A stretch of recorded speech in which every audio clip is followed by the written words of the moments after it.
Olha só, eu de novo com esse time lindo no peito aqui, né, galera? Vamos falar de democracia, cidadania e talvez eu vá falar bem rapidamente sobre o sistema político brasileiro. Essa é a frase que eu tava orquestrando. Orquestrando, eu tô com mania de falar orquestrando, eu acho tão lindo isso. Ai, a população estava orquestrando uma revolução. Ai, que coisa linda. Olha, gente, meu cabelo tá a cada ano que passa. Joguei no ar. Enfim, eu fiquei admirando minha beleza, assim, esqueci que. Ai, calma aí que eu vou arrumar essa porra. Eu voltei. Primeira coisa, no outro vídeo, se alguém viu o outro vídeo, nos primeiros segundos do vídeo, eu falei, tipo, não sei o que lá. Aí eu fui começar minorias. E minha garganta fez um barulho esquisitíssimo, tá? Minha garganta faz uns barulhos, tipo, uns bagulhos assim às vezes. Se vocês ouviram, Happy Birthday to you, vamos que vamos, bola pra frente. Democracia. Basicamente, o que significa, né? Primeiro que eu amo o significado de palavra, por mais que seja uma coisa que talvez vocês já saibam, talvez vocês já saibam, vocês já sabem. Quem não sabe, talvez vocês não saibam, talvez vocês não. Algumas pessoas talvez não tenham pegado ainda isso, que eu gosto de palavras. Mas além do que eu gosto de palavras, é que todas as palavras praticamente têm significado. Muitas palavras, tipo assim, democracia, vou focar, eu tenho que focar um pouco mais, que eu tô muito dispersa hoje. Demo vem de uma questão meio de povo, tá? Tipo assim, quando vai falar, demografia, sabe? Vou estudar, não sei o que, demográfico. Isso, demo é povo, e cracia é o poder, crátia é poder. Ou seja, soberania popular. A democracia não é uma forma de governo, e sim um regime político. Porque basicamente forma de governo é como o poder vai ser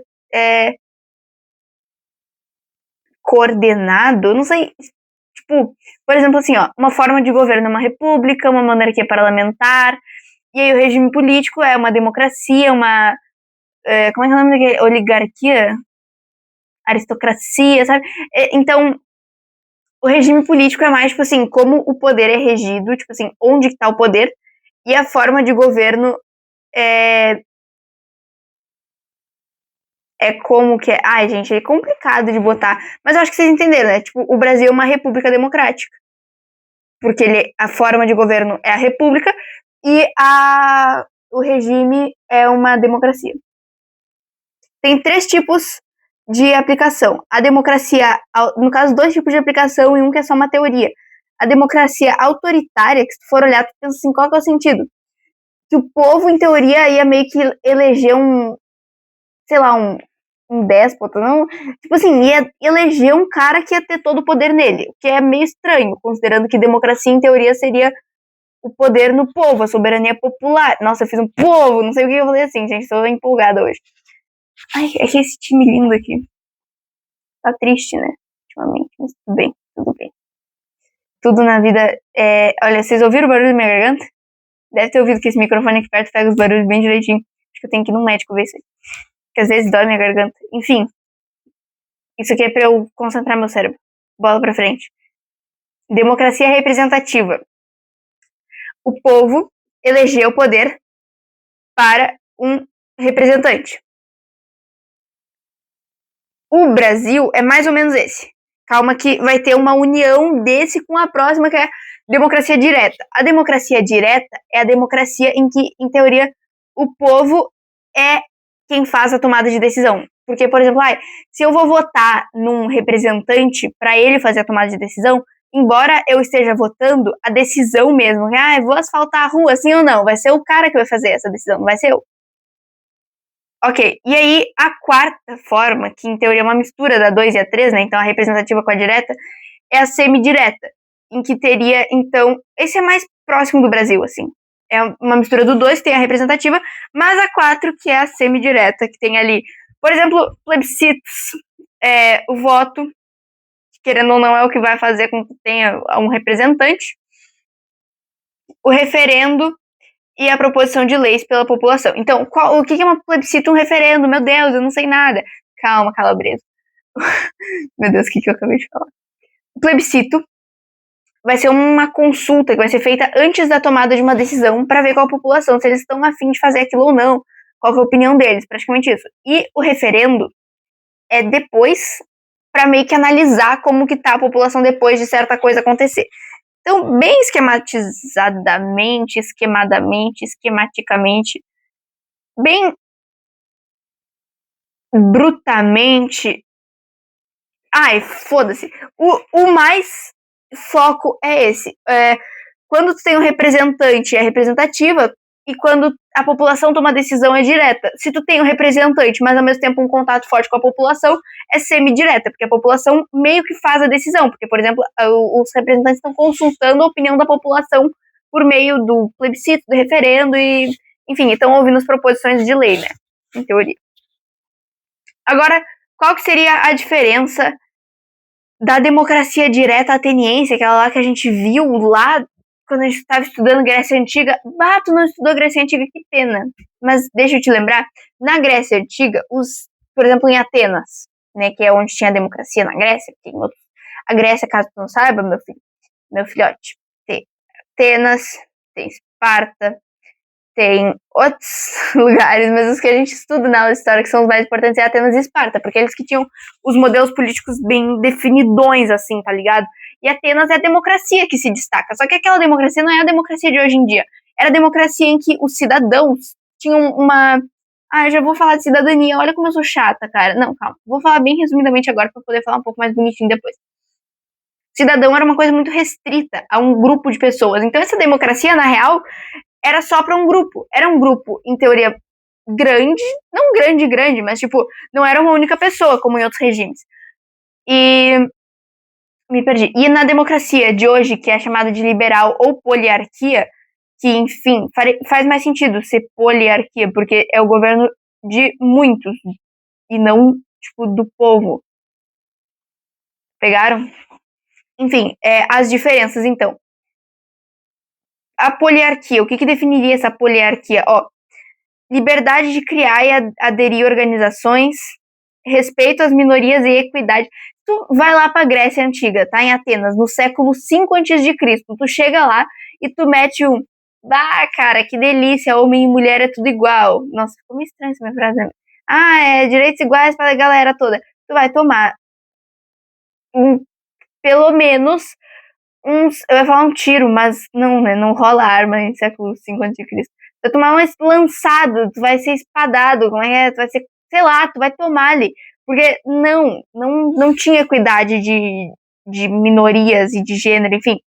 Terceiro, liberdade de expressão, que é uma democracia, né? Uma poliarquia. Quarto, direito ao voto, ou seja, o jeito de mostrar que a população está presente naquela ação. Quinto, elegibilidade para cargos públicos, ou seja, uma pessoa qualquer ter a capacidade de agir. Sexto, direito de ganhar apoio e conquistar votos, que tem a ver com a 4 e a 5, querendo ou não. Sétimo, acesso a fontes alternativas de informação. Claro, né, meu filho, porque se tu tá num regime de uma ditadura, numa forma de governo ditatorial, enfim, num governo ditador, como é que tu, tipo assim, se eles te derem uma única fonte de informação, mesmo se não for uma ditadura, a fonte de informação é de onde tu vai tirar a tua informação.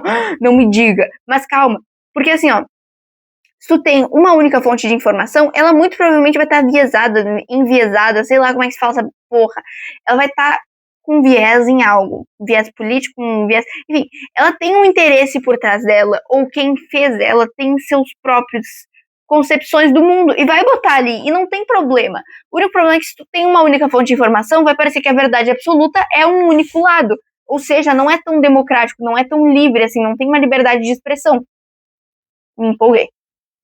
Oitavo, eleições livres frequentes. Então, basicamente, tu ter... Isso aí é de acordo com Robert Dahl, tá? Essas coisas que eu tô falando. O nome que eu anotei aqui. Negócio de poliarquia e essas coisas que eu tô falando. E o nono, políticas mais importantes têm que estar em instituições. Então, pra não ficar, tipo, uma coisa meio desorganizada, assim, ter uma instituição bonitinha pra cuidar. O negócio das eleições livres frequentes é para também ter essa troca e ter sempre essa consulta da população. Aí, basicamente, tem aquela pesquisa lá que o cara... Será que eu já fiz vídeo disso? Tô me questionando agora aqui. Tá. Um cara lá, Renato, não sei das quantas, só escrevi Renato, esqueci o nome do cara. escrevi Renato só, tá ótimo, Renato. Vai ficar Renato mesmo. Tal do Renato, não sei das quantas, fez uma matéria lá, que é e democracia ajuda em quê? Serve pra quê? Em que basicamente ele começa falando sobre como, com o fim da Segunda Guerra, a democracia vira meio que uma tendência pelo mundo, assim. Um movimento contrário do que estava acontecendo ali no fim da Primeira Guerra Mundial. Com a Primeira Guerra Mundial, com toda aquela competição, aquela. Ai, olha que lindo eu sabendo os conteúdos e relacionando.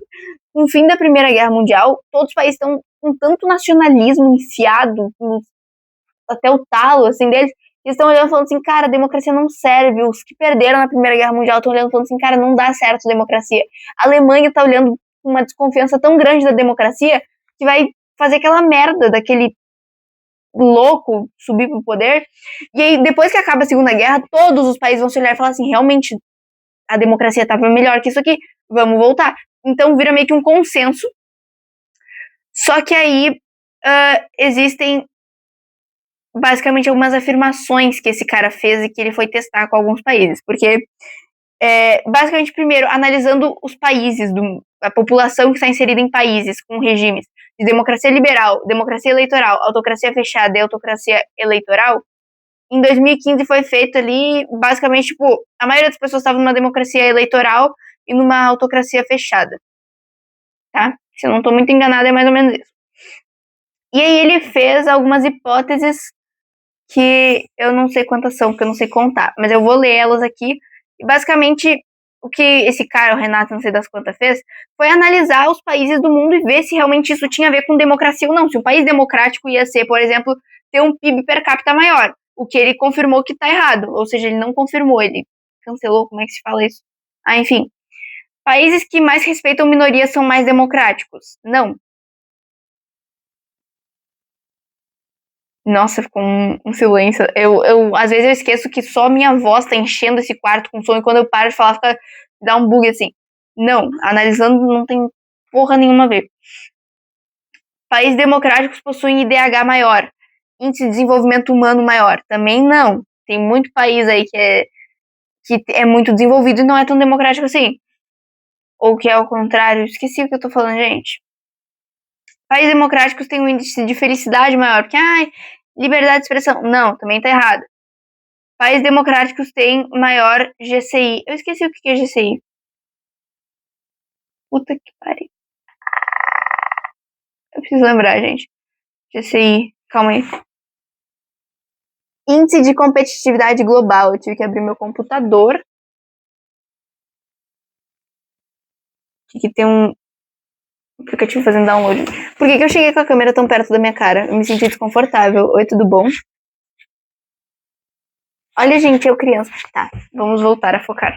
Eu tô refletindo agora sobre o fato de eu ter botado a câmera, tipo, grudada na minha cara. Eu tô pensando sobre o que eu acabei de fazer. Faz parte, gente, faz parte. Então, os países mais democráticos têm maior índice de competitividade global? Não, tá errado. Eu vou desligar meu computador. Eu acabei de ligar, mas eu vou desligar ele. Porque tá fazendo muito barulho, gente. Sou chata com essas coisas. Tá. Países com maior liberdade civil são mais democráticos? É um pouco lógico se for pensar. Tudo bem que os outros têm umas coisas que em teoria é meio lógico, tipo, o país que mais respeita a minoria é mais democrático. Num primeiro momento vai achar que tá certo. E esse aqui tu também acha que tá certo. E realmente tá certo. Um país com maior liberdade civil ser mais democrático. Porque ele, tipo, se um civil tem liberdade para fazer o que ele quer e democracia seria a soberania popular, logo, se ele tem liberdade para fazer o que ele quer, ele tem soberania sobre suas ações, então faz sentido, né? País democrático tem menos ataque à imprensa. O que, tipo, se a imprensa é menos atacada, significa que tem maior liberdade de expressão. Com maior liberdade de expressão, ou, enfim, a questão de, mais de uma fonte de informação, isso é uma democracia, uma poliarquia, então tá certo. Aí, países com maior acesso à internet são mais democráticos. Esse tá mais ou menos, porque, tipo, não tem muito a ver, sabe? Mas tá meio certo, sim. Enfim, tá meio certo, mas tá meio estranho. E países com menor percepção de corrupção são mais democráticos. A palavra percepção é o que pega. Porque, assim, países com menor percepção de corrupção são mais democráticos. Se as pessoas pensam que tem menor corrupção, é mais democrático. Não necessariamente tem menos corrupção, mas as pessoas vão olhar e falar assim, não é tão corrupto assim. Enfim. Aí, então tem uma questão. Por que serve a democracia, então? Pra que serve essa porra? Porque se são 9, eu escrevi aqui. Se 9 hipóteses foram formadas e apenas 4, com uma meio, assim, umas 2 ali que estão meio, tipo, o da acesso à internet e essa da percepção, né, estão meio fraquinhas. Por que a democracia existe? Por que essa porra serve? Porque ela permite que a gente viva em uma condição de interação social, a democracia nos dá essa capacidade de pensar no nosso futuro, a gente decidir o que a gente quer, né? A democracia, ela é cansativa, né? A gente olha e a gente fala assim, porra, eu vou ter que escolher o meu futuro, tipo assim, saco, mas ela é que é boa também, porque se tu não tem o exercício mental de se cansar para planejar teu futuro, tu vai estar vivendo às custas de um político que tu não vai ter opção de fazer nada, tu vai ter que só seguir as proibições e os mandados dele, enfim. E agora sobre cidadania, que eu já meio que falei um pouco, eu sou meio chata, né, mas tudo bem. Ó, a cidadania é a condição de quem é cidadão, são os deveres e os direitos de alguém em um país. Então, quem é considerado cidadão vai ter que lidar com direitos e deveres. O Brasil, ele tem a condição de cidadania plena garantida para quem é maior de maior de 18 anos. Que tem. E essa pessoa vai ter, então. Eu até me cansei de falar depois de eu falar maior de direito. A cidadania plena. Então, quem tem todos os direitos da cidadania são os maiores de 18 anos, porque eles vão ter direitos individuais, coletivos, sociais e políticos. Ou seja, eles vão poder votar, o direito político, eles vão poder fazer alguns. A questão coletiva também tem a ver com isso, né? Tu votar, tu tá impactando o coletivo. A questão de dirigir é um direito que é individual, mas impacta os outros também. Então, passa por isso. E aí, aquele negócio de cidadania para a democracia, basicamente, é muito importante, porque quem participa da democracia é o cidadão, né? E lá em Atenas, no século 6 a.C., quem vai participar são uma parcela da população, assim, que tem muito poder, essa parcela da população, e que é meio excludente, né? Porque é só a galera que é branca e rica e que é ateniense mesmo, filho de ateniense. E o Brasil hoje, basicamente, todas as pessoas são cidadãos. Ainda tem alguns que são excluídos, infelizmente, porque o nosso país ainda não está 100%, mas o Brasil é lindo. É fudido pela própria natureza, mas tamo junto. O Brasil é lindo. E o Grêmio também é. Que também tá meio fudido pela própria natureza. Mas... galera. Fui convertido, eu era flamenguista, mas isso não tem nada a ver com o vídeo. Me perdi totalmente. Tá. É isso, basicamente. Eu não vou falar do sistema político brasileiro agora. A única coisa. É porque é só decorar, gente. É muita coisa de decorar, assim, sabe? Zero vontade de fazer isso, tá? Não vou falar não, tá? Meus beijos. Meus beijos, meus bens. Beijos. Agora sim, beijos. Beijos.